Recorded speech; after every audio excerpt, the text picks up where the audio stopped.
ജീരകം ഉണ്ടല്ലോ, പെരുംജീരകം, വലിയ ജീരകം എന്നൊക്കെ പറയും. അപ്പോൾ ഈ ഒരു ജീരകം വെച്ചിട്ടാണ് നമ്മളിന്ന് ചെയ്യുന്ന ടിപ്പ് കേട്ടോ. അപ്പോൾ ഇതിനകത്ത് വേറെ പ്രത്യേകിച്ച് ഒന്നും തന്നെ നമ്മൾ ചേർക്കുന്നില്ല, ഉപ്പ് മാത്രമേ ചേർക്കുന്നുള്ളൂ കേട്ടോ.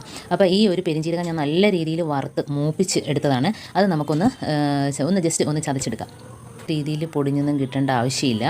പൊടിച്ചെടുത്തിട്ടുണ്ട്. നമുക്കതിൽ നിന്ന് ഒരു അത് നമുക്കെടുത്ത് ഒരു ബൗളിനകത്തോട്ട് തട്ടിയിടാം. അപ്പോൾ തന്നെ നല്ലൊരു മണമാണ്. ഇനി നമ്മൾ ഇത് വെള്ളത്തിനകത്തിട്ട് തിളപ്പിക്കുന്നില്ല, തിളപ്പിച്ച വെള്ളം നമ്മൾ ഇതിനകത്തോട്ട് ഒഴിച്ചു കൊടുക്കുകയാണ് ചെയ്യുന്നത്. അപ്പോൾ തന്നെ അതിൻ്റെ ഒരു എസൻസ്, ഇപ്പം വെള്ളം കണ്ട ഒരുപാട് ഇതിനേക്കാളും കുറച്ചുകൂടി തോനെ വെള്ളം ഉള്ളതുകൊണ്ട് ഞാൻ വലിയ പാത്രത്തിനകത്തോട്ട് മാറ്റിയിട്ടുണ്ട്. എന്നിട്ട് നല്ല തിളച്ച വെള്ളം അതിനകത്തോട്ട് ഒഴിച്ചു കൊടുക്കുക. അപ്പോൾ ഒഴിക്കുമ്പം പെട്ടെന്ന് കളർ ഇറങ്ങത്തില്ല. നമ്മൾ കുറച്ച് നേരം തണുത്ത് വരുമ്പോഴത്തേനും അതിൻ്റെ ആ ഒരു എസൻസ് എല്ലാം അതിനകത്ത് ഇറങ്ങി കിട്ടും. അപ്പോഴാണ് നല്ലൊരു മണം കേട്ടോ.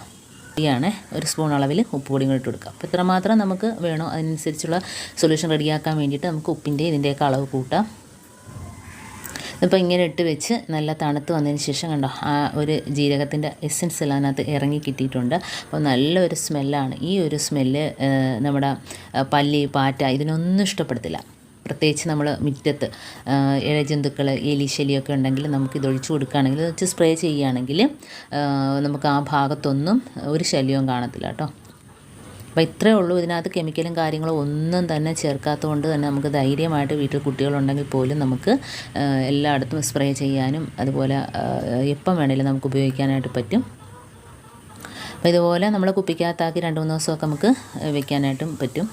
അപ്പോൾ ഇതുപോലെ ഞാൻ സ്പ്രേ ബോട്ടിലിനകത്തോട്ടാക്കിയിട്ടുണ്ട്. അപ്പോൾ ഇത് തന്നെ സിങ്കിൻ്റെ സീവയിൽ വാഷ് ബേസിനിൽ ഒഴിച്ചു കൊടുക്കുകയാണെങ്കിൽ ആ ഒരു ബാഡ് സ്മെല്ല് അതിനകത്ത് നിന്ന് വരുന്ന ഒരു ചെറിയ പാറുകാലി, പഴുതാര എന്നൊക്കെ പറയും. അപ്പോൾ അത് ചെറിയ പാറ്റ കുഞ്ഞുങ്ങൾ ഇതൊന്നും വരത്തില്ല കേട്ടോ, ഈ ഒരു സ്മെല്ല്.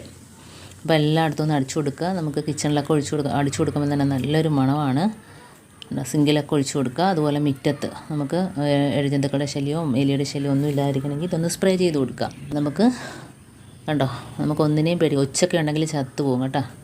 അതിനകത്ത് പ്രത്യേകിച്ച് ഉപ്പും കൂടെ നമ്മൾ ചേർത്തിട്ടുണ്ട്.